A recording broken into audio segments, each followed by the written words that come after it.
You're listening to an Airwave Media Podcast.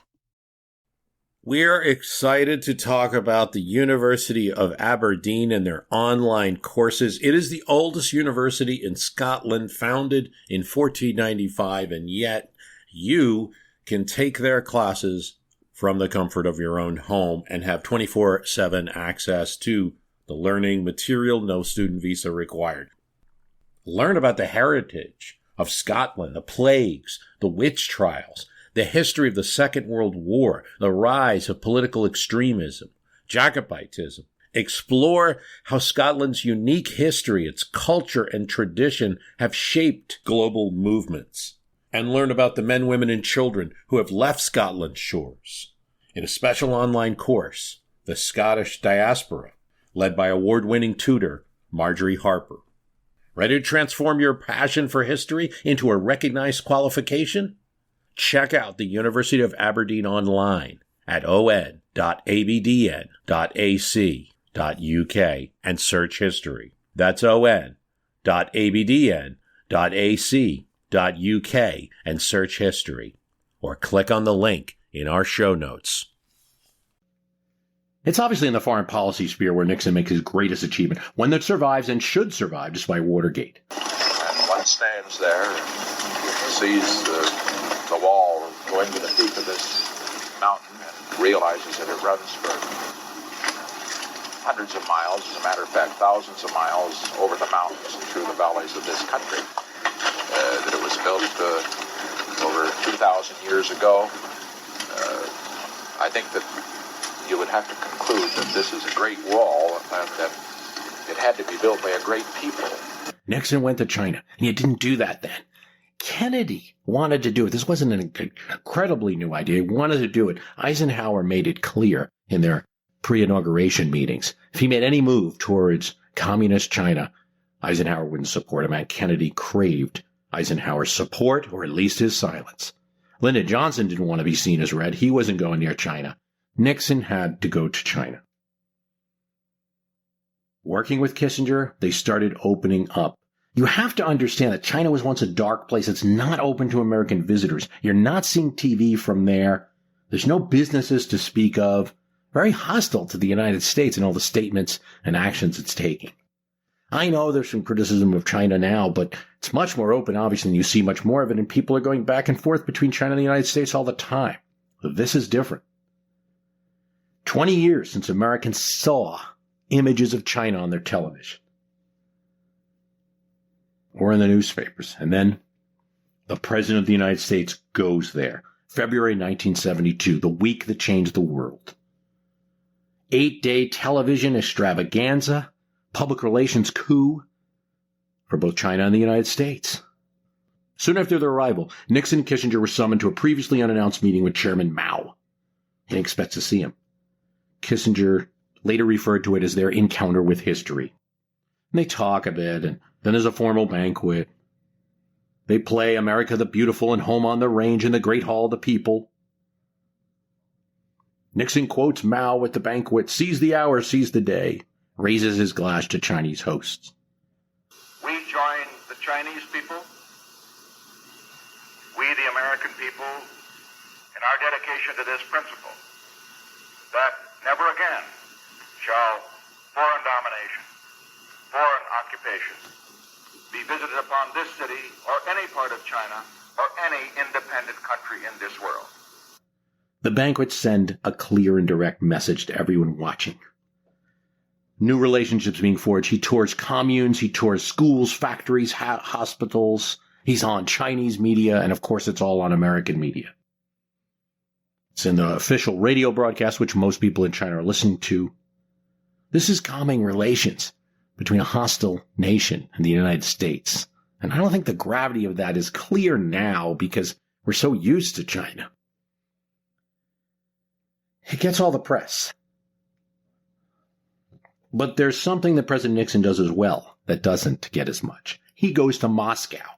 See, that was also a historic moment. The president had been to Yalta and other places, but not been to Moscow. Nixon was going there. And he was, of course, going after he went to China, kind of sending them a message. Aha! I have good relations with these people now. It's no longer just you It's no longer just U.S. versus Soviet Union. It's U.S., China, and the Soviet Union kind of in a three-way situation. It was a double whammy. Definitely got Brezhnev's attention. And when you talk about winning the Cold War, this is a seminal event in that, certainly. Now, he doesn't recognize China. That's actually something that Jimmy Carter does later. Officially recognizes People's Republic of China. But this is the moment when tensions are cooled. You have to celebrate that being done, no matter what you think of the guy who did it.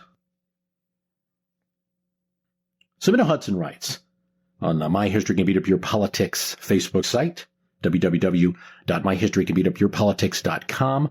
What would be Nixon's popularity without Watergate? I mean, China would be his main legacy, and with good reason. It would be talked about endlessly. He ended the Vietnam War. That's more of a mixed bag because that involved, in a sense, probably prolonging the war versus what Lyndon Johnson or Hubert Humphrey might have done. Of course, we're getting into alt-hist. I realize that. But insisting on leaving with some kind of peace with honor, that's a mixed bag. Probably stretched out the war. He does end it. So he'd get credit for that. So I think by the time you're getting to 1976, the end of what would have been his presidency, yeah, I think that he's going to be a fairly popular president. Now, it's alt-hist. So let me go over one other alternative. There is a recession that occurs in 1975, and I don't think the fact that Nixon or Ford is in office is going to change that. So you might have had some problems there, and maybe you would have had a bad 2 years. Very bad midterm in 1974, made worse by Watergate. Without Watergate, maybe it's not as bad, but you're still going to lose some seats. Might have had a bad 2 years, but my sense is that it would have been good, and he would have left with some popularity. David Kenny writes on the My History Can Beat Up Your Politics website, maybe this is too alt-hist, but who would have been the Republican nominee in 76 sans Watergate? Would have been Vice President Ford? Would have been Reagan? Well, David, that's probably doable alt-hist. John Connolly's my guess. Listen to some of these tapes that they record of Nixon. He constantly asks, did you hear what John Connolly said? One of I think it was Haldeman that said, the boss is in love when he first met John Connolly. He was a Democrat. He was friends with Lyndon Johnson. He'd been in the car when Kennedy was assassinated. He was a Democrat from Texas, a state Nixon wanted to win. He really respected Connolly, liked him. I think he would have supported Connolly. He was Treasury Secretary under Nixon. He had switched parties.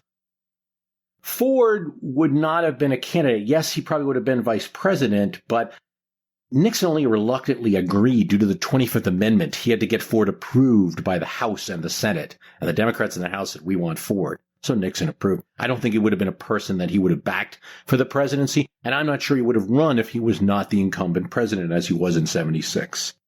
Now, in terms of Ronald Reagan, yes, I do think that he probably would have tried to run in 1976, but without the contrast against Ford that he had in 1976, it's not as powerful a campaign as he would turn out to mount in 1976. He would have had the Nixon-supported candidate Connolly versus perhaps the more conservative stalwart with Reagan, and I think Connolly wins that primary. Probably without Watergate, Republicans win the election and Connolly's president. By the way, this isn't too much alt-hist because Connolly and Reagan do fight it out in the South Carolina primary in 1980. When Connolly loses, he drops out. But both of those candidates are present at the 1980 election.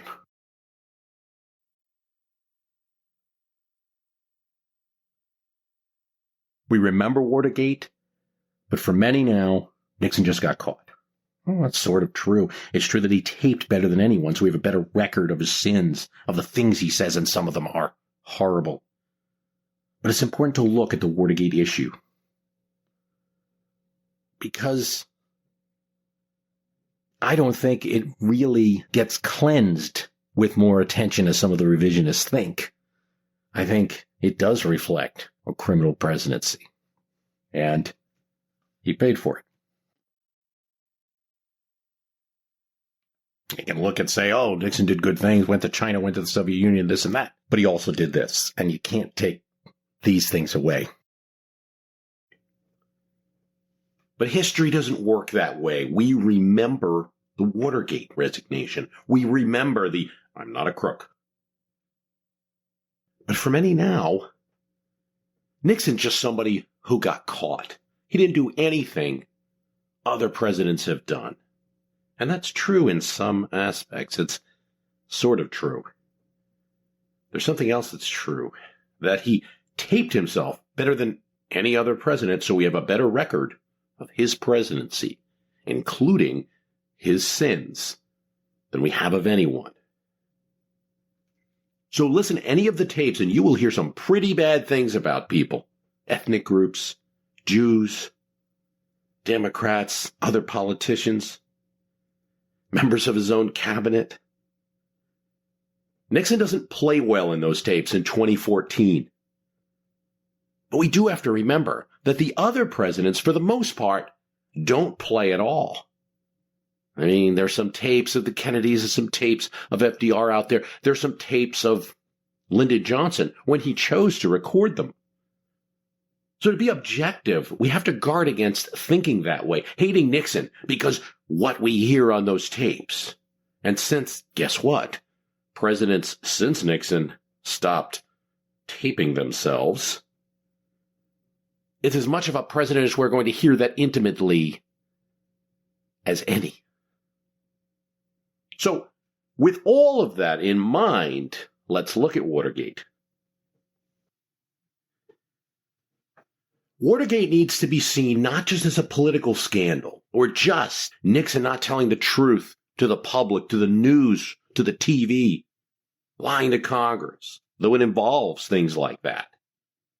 It involves a criminal conspiracy to stop the justice system from functioning properly. And it involves an attempt to subvert democracy by reducing the chances of the opposition party through a criminal act, in this case, breaking into their headquarters. Nixon didn't order that. We know this. He's actually angry. The blankety-blank Gordon Liddy, who botched this operation up and came up with this crazy idea. He says that on the tapes. But he's comfortable with it after he learns of it. There's a lot of mystery about the discovery of these burglars in the Democratic headquarters in 1972, middle of an election campaign.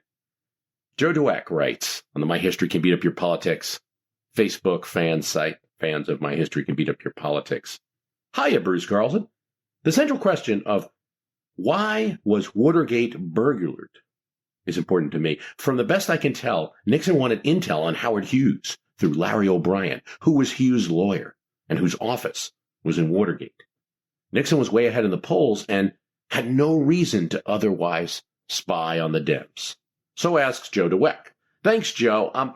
There's a lot of theories about that. No one really knows the reason for this break-in ultimately. A lot of theories, and that Hughes connection is one that's explored. After all, Hughes, through a mutual friend, had apparently loaned money both to Richard Nixon and a considerable amount of money to Nixon's brother Donald. So it's possible that Nixon was thinking about obtaining information about that. You have to remember that the goal that the plumbers had was to bug the office. And indeed, this was the second visit to the DNC headquarters. So the goal was to bug. And there's a lot of theories that Hughes is one. Lawrence O'Brien, in addition to being Hughes' lawyer, you have to remember, is also the DNC chair. This is the Democratic National Committee headquarters. So the kind of Occam razor on this, or what is the easiest thing to think about, is this was a burglary of the Democratic Party offices.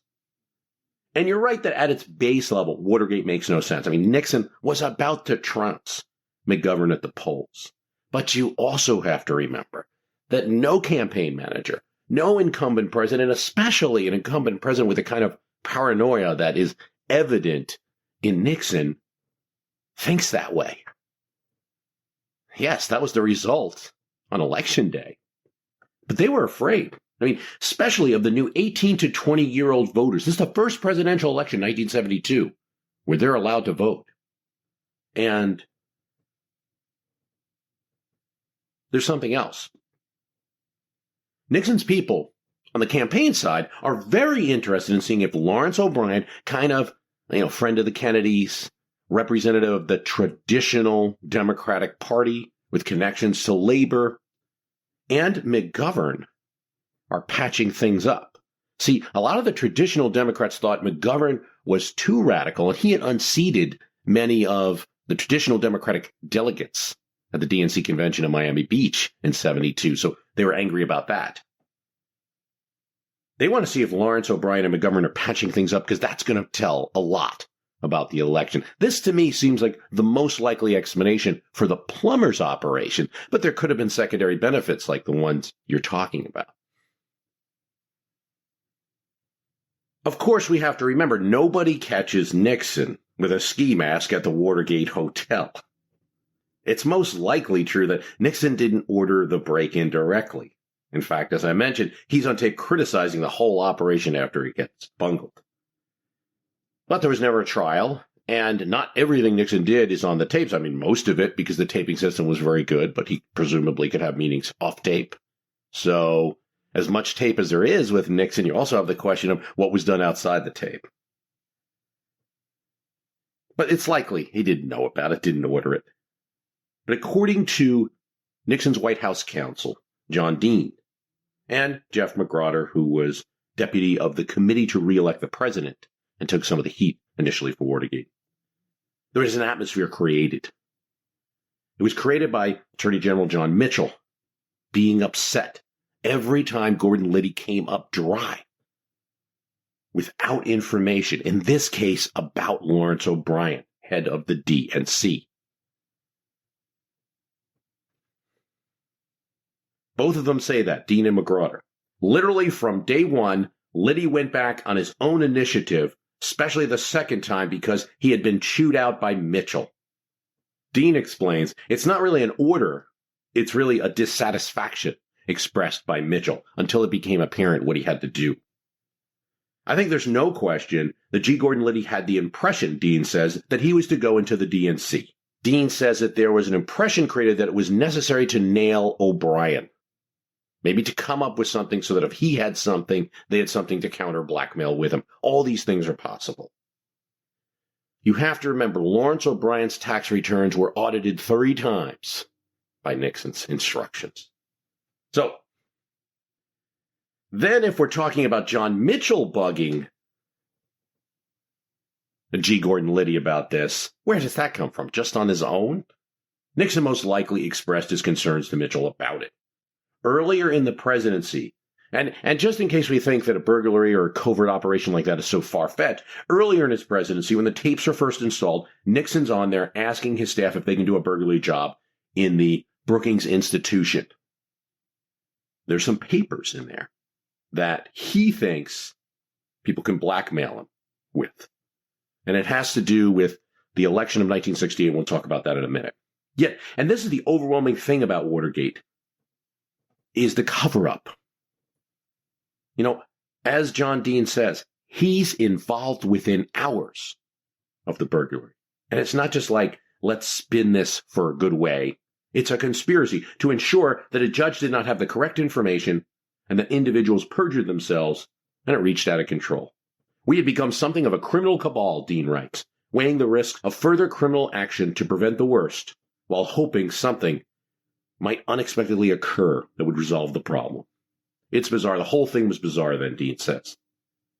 Woodward and Bernstein, the reporters who broke the story, write that despite all the unanswered questions about Watergate, did Nixon know? Did Nixon not? Why was it even done? The answered questions, those relating to the cover-up, are enough. And I would tend to agree. I think most would. But we're in the midst these days of a kind of counter-interpretation, a revisionist interpretation of Nixon. You often hear Nixon didn't do anything worse than any other president. I do think, though, that almost every time you hear that statement, it's made too quickly and usually without examples of what other presidents did for comparison. Usually the statement is made, Nixon didn't do anything that other presidents didn't do. Usually that statement's made without examples. Of course, I'll give you a few. I mean, Nixon himself has a few. Talking to Chuck Colson, he mentions on his tapes that Robert Kennedy taped people all the time. It was alleged, while he was Attorney General, that Robert F. Kennedy bugged mobsters that he was prosecuting and ordered the FBI to plant evidence. These things were leaked by the FBI, maybe because J. Edgar Hoover didn't really like Robert Kennedy so much, started leaking it. There were some mobsters who were threatening lawsuits against the Attorney General because their rights had been violated. The FBI would never admit anything. There's also a Jack Anderson story that Robert F. Kennedy was the one who ordered the FBI to put a bug on Martin Luther King in 1963. LBJ's own tapes reveal him telling J. Edgar Hoover to put a tail on Martin Luther King during a visit to Harlem. And in this case, the politics had changed a bit. Robert Kennedy calls up and demands an explanation, and LBJ denies that he did it. So there are some things like this that go on. This is where Nixon's coming from. Well, Kennedy's did the same thing. One of the things Nixon says to Coulson is, we could have bugged McGovern because he's might affect the negotiations. I could claim national security privilege. See, Lyndon Johnson, during the 1968 campaign and his national security agency, bugged Nixon's campaign plane. And the reason they did it is because they felt that the Nixon campaign was involved in some negotiations with South Vietnam, which, are the purview of the sitting president, not a presidential candidate. But Nixon brings all of that up, and that's his mentality towards this operation. In terms of tax returns, or using the IRS for political purposes, ordering audits, we know FDR did that, we know Kennedy's did that, and we know that Nixon did it. So while there's some similarities in some sort of presidential behavior and mixing kind of covert operations, involvement in a direct criminal conspiracy to delude courts does take it to a different level. The direct involvement of the president and the fact that the entire operation involved affecting the outcome of an election by an incumbent president.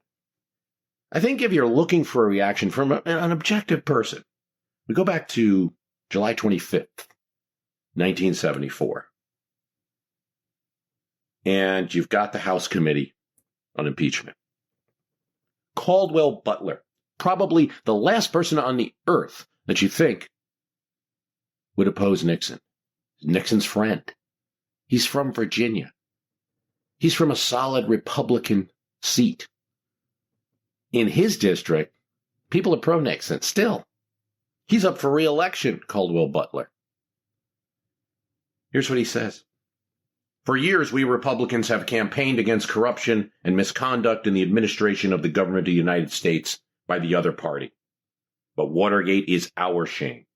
Those things happened in the Republican administration while we had a Republican in the White House, and every single person convicted to date has one way or another owed allegiance to the Republican Party.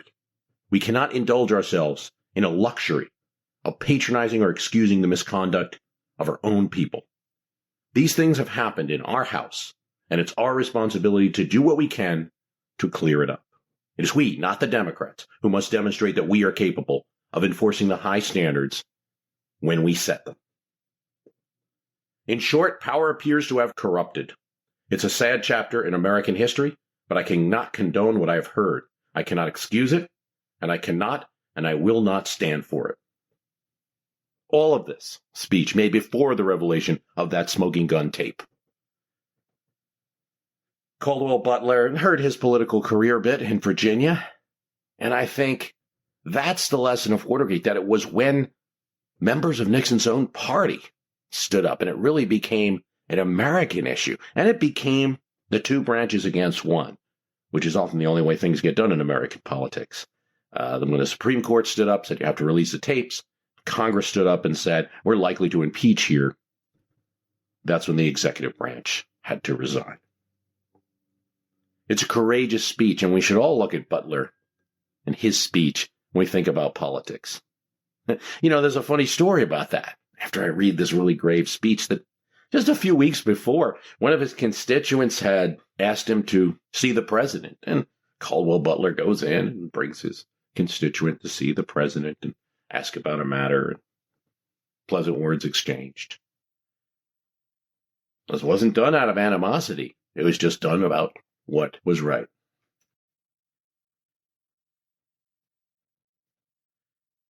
I think there's something interesting that if nothing had happened in Watergate at all, there may have been another scandal in the Nixon presidency before it even began.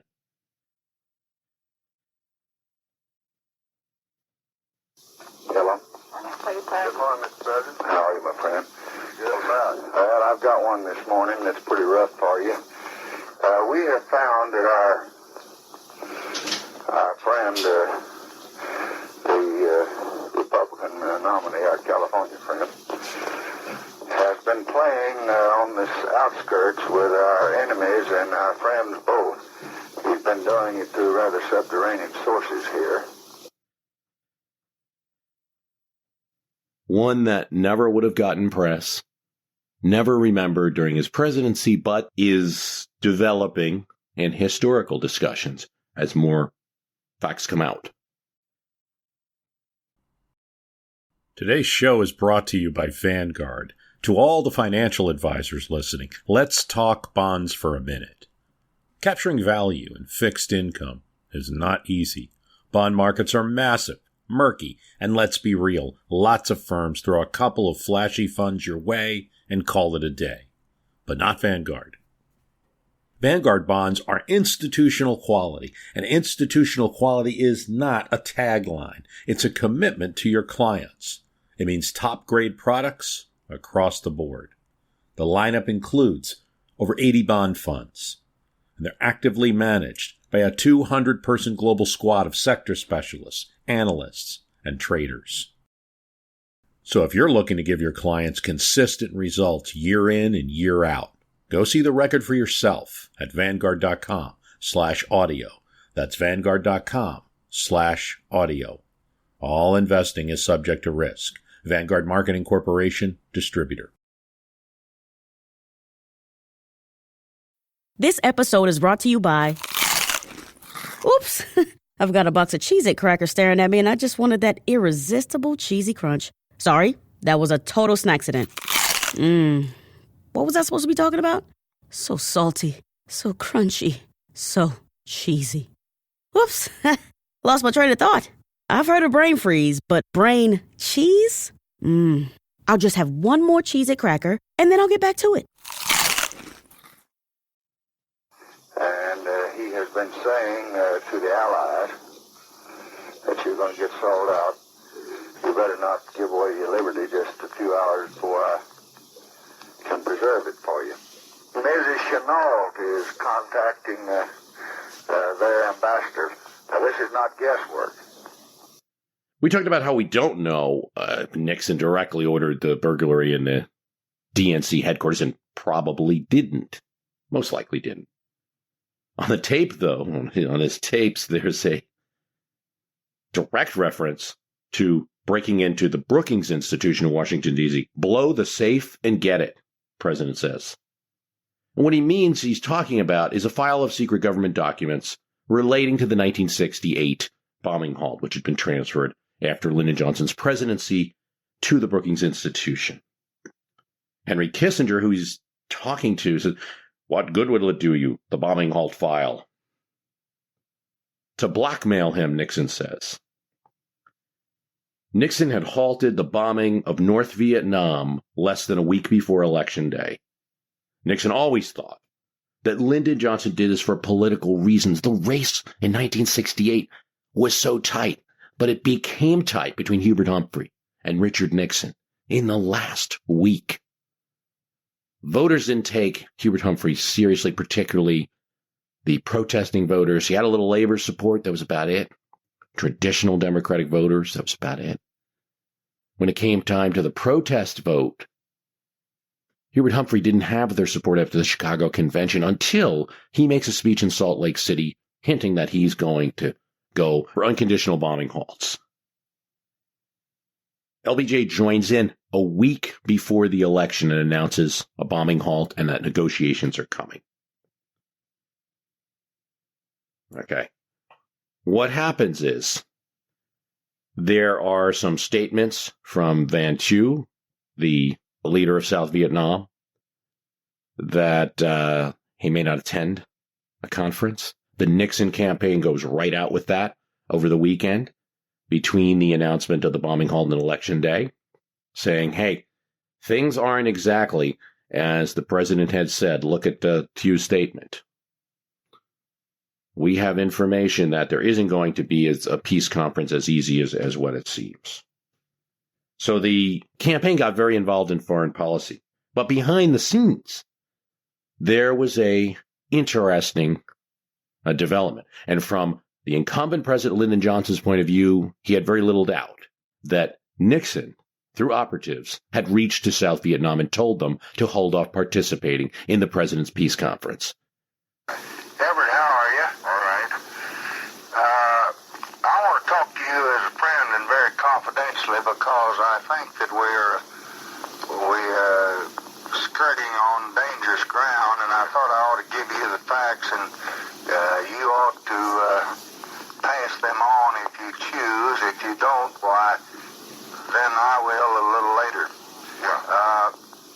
We have, on October the 13th, an agreement with Chu and Key concerning the bombing halt. Yeah. At that time, President Chu stressed, quote, there must not be a long delay. Yeah. That is a delay between the halt and the conference. Yeah. On October the 15th, Chu agreed to a proposal that we had worked out of 36 hours. Yeah. On October the 23rd, after the North Vietnamese demanded 2 or 3 weeks, yeah, Chu reluctantly agreed to 3 days delay. On October the 28th, we agreed on a joint announcement. Yeah. Bunker and Abrams reached an explicit agreement with Chu that the gap between the bombing and the talks would be 2 or 3 days, yeah, with 3 days the outer limit. Yeah. Both Chu and Key stressed on us the importance of a minimum delay. Yeah.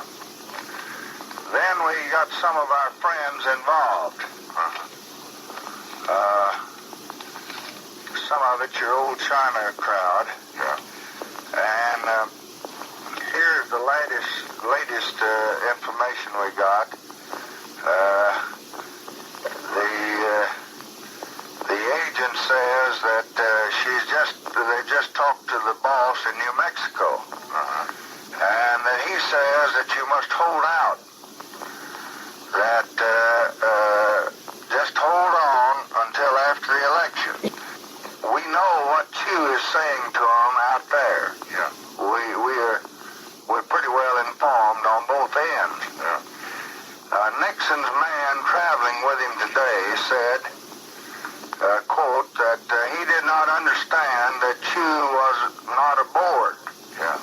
Did you see that? No, I don't think I did. Who was that, Harlow? We don't know. We have no idea. He speaks through these unknown people. Yeah. Now, we told Nixon, as we told you, that, well, let me get the transcript. While this was going on, we went out to Chu and talked to him and all of our allied countries, and they all tentatively agreed. Yeah. Now, since that agreement, we have had problems develop.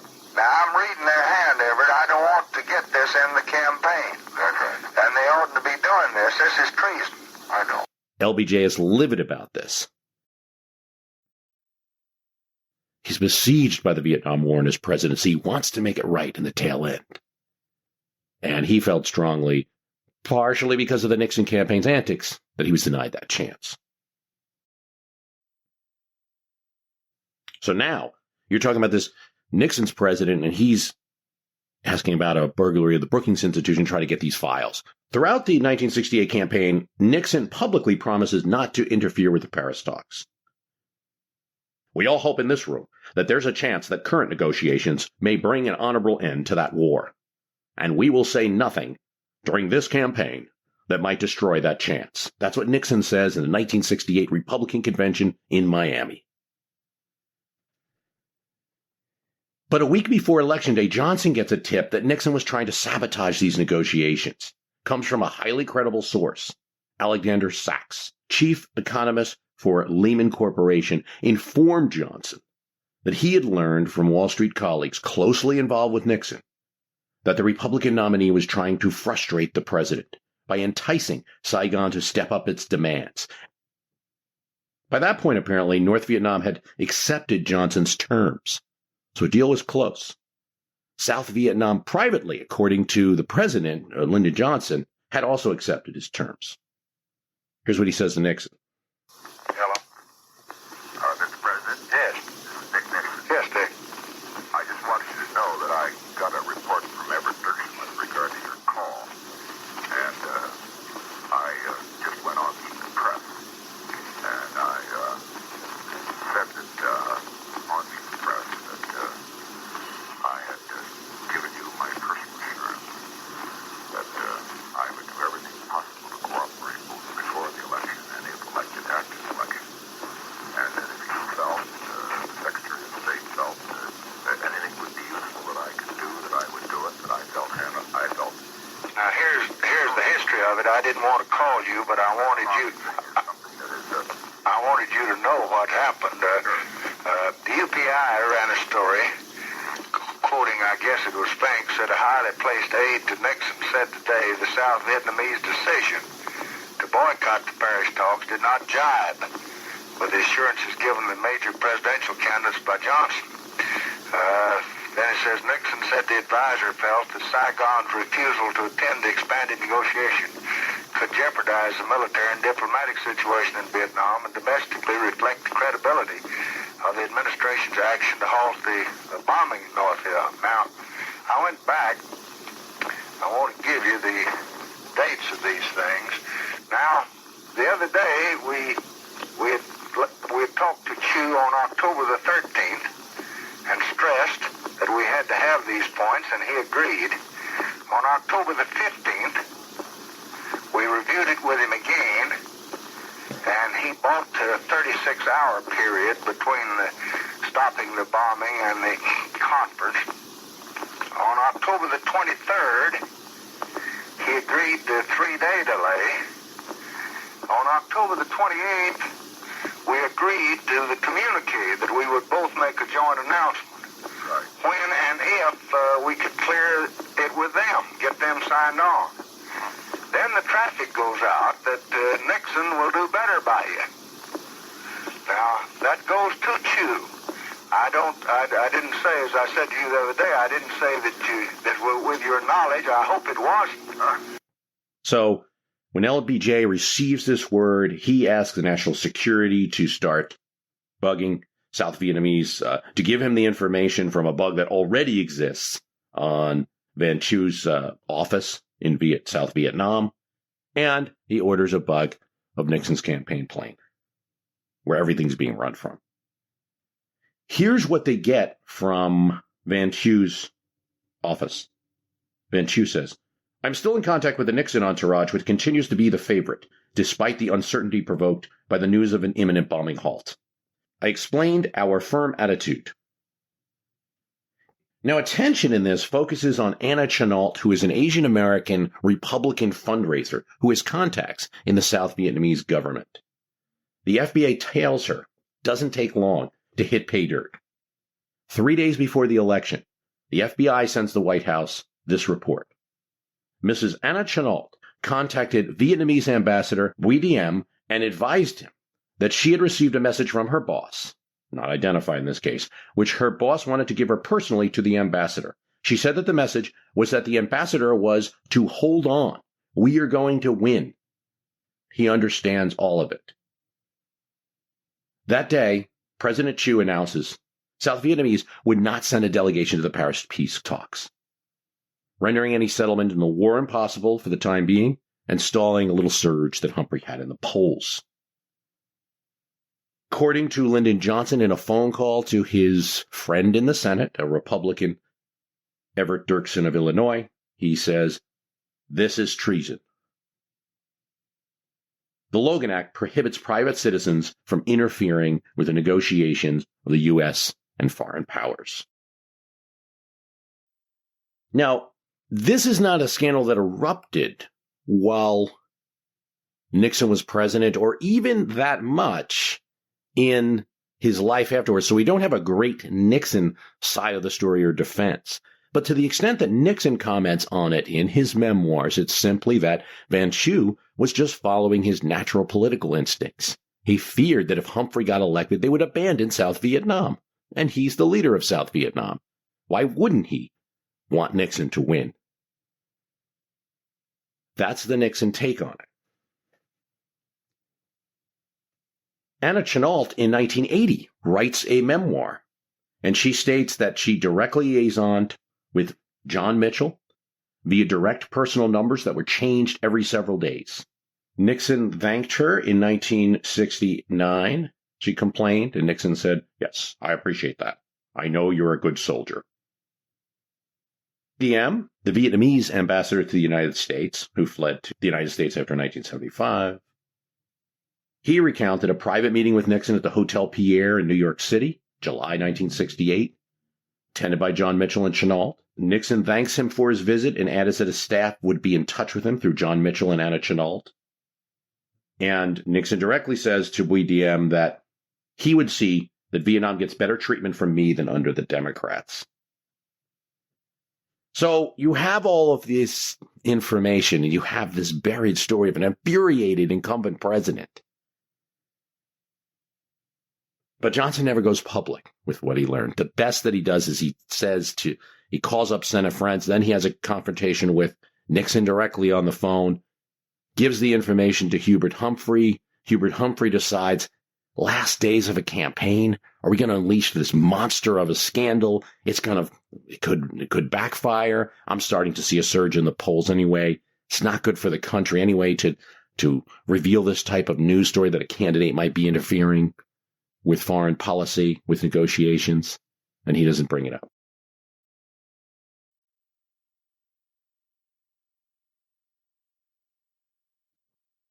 You asked a moment ago whether I had any future political plans to run for anything. And if last November didn't finish it, this will, because believe me, the Republicans don't want another piano player in the White House. Yeah, hello. I think this is your finest hour. Well, nice of you, Billy. Really, I wanted to reach through that easy and spring and hug you. Well, no, they'll continue with the slash around, so what the hell. Well, you know, Ruth gives me the hell. Well, he's a great art connoisseur. The Russians himself look it out in Los Angeles. Did I know the Russians? He says he must not back down. He must put it to him now. Wait to get Laird off his ass? Oh, yeah. What did he think about the British action and so forth? What did he think about the possibility of the European bloc? I suppose he went up the wall? No?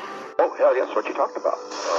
My wife did, yes. Oh, right on. You know how she'd do it, right on the nose. And he's on the Democratic candidates. We'll get him this, of course. We'll get him some headlines, too. Fine, but God bless you, boy. God bless you. I love you, you know. Okay. Like my brother.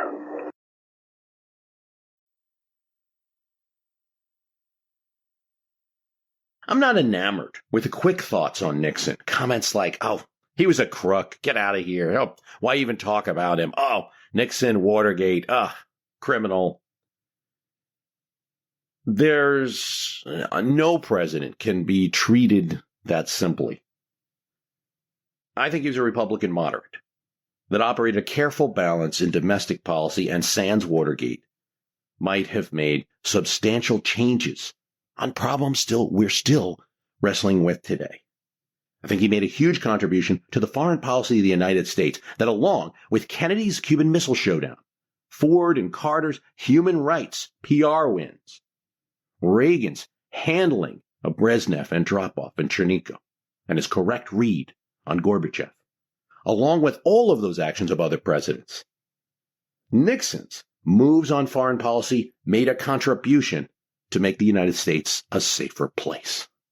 We gloss over it. He reduced the United States pool of enemies.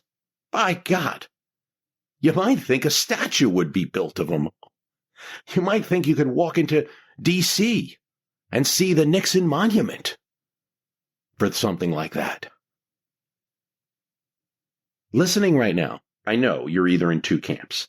You know what it was like to be around during the Cold War, or you don't. You know what it was like to be told there could be a nuclear bomb any day. And I know that we have this threat of terrorism, and of course it's intense, and of course it's scary. But it's kind of different from being told that a terrorist attack might take place to being told that your entire nation might be wiped out in a missile strike. Growing up, you were told your city could be destroyed. And by the 70s, the Russians had so many missiles that it wasn't just the big cities anymore. It wasn't like they were just going to hit Washington. Oh, they had missiles for Topeka and Akron. So it was a scary time. And I don't think you can discount someone who contributed to eliminating that. Here's what President Clinton says about Nixon. Eulogy. He gave of himself with intelligence and energy and devotion to duty. And this entire country owes him a debt of gratitude for that service. It's one of those open secrets that in the last years of his life, President Nixon and President Bill Clinton exchanged phone calls. And there was a midnight visit to the White House. Clinton was still a little afraid of doing what Reagan and Bush hadn't done, inviting Nixon back. The subject of all these meetings was how to deal with Russia and then President Yeltsin. Nixon was very concerned that without U.S. support, Russia would slip back to communism and all of our hard work would be for naught. So I think about that in terms of Nixon and a view of him only as a criminal vis-a-vis Watergate. This doesn't sound like somebody who's just interested in enriching himself or his little circle and just acquiring power to hurt other people. He wasn't a mobster in the White House. He wanted to do good. He went too far and was thrown out not only by the opposition, not only by the people, but by notable members of his own party. But we have to look at all of that in a balanced view. Nixon takes us through that 20th century, from the boy cursing corrupt Republicans over Teapot Dome, to the World War II veteran, to the man who used communism and fear of communism to rise to the top, who yet stayed in the moderate right of his Republican Party and criticized extremists, to one who helped reduce tensions during the Cold War in a way that, because it was done, we'll never understand the impact that it had. And to someone who took some of the 20th century presidency's covert actions so far that he ended up interfering with the criminal justice system and not even thinking much about it. That's Nixon. The website is www.myhistorycanbeatupyourpolitics.com. And if you like the program, please tell someone about it. Really appreciate it. Thanks for listening. The holidays mean more travel, more shopping, more time online, and more personal info in more places that could expose you more to identity theft. But LifeLock monitors millions of data points per second. If your identity is stolen, our US-based restoration specialists will fix it, guaranteed, or your money back. Don't face drained accounts, fraudulent loans, or financial losses alone. Get more holiday fun and less holiday worry with LifeLock. Save up to 40% your first year. Visit LifeLock.com/podcast. Terms apply.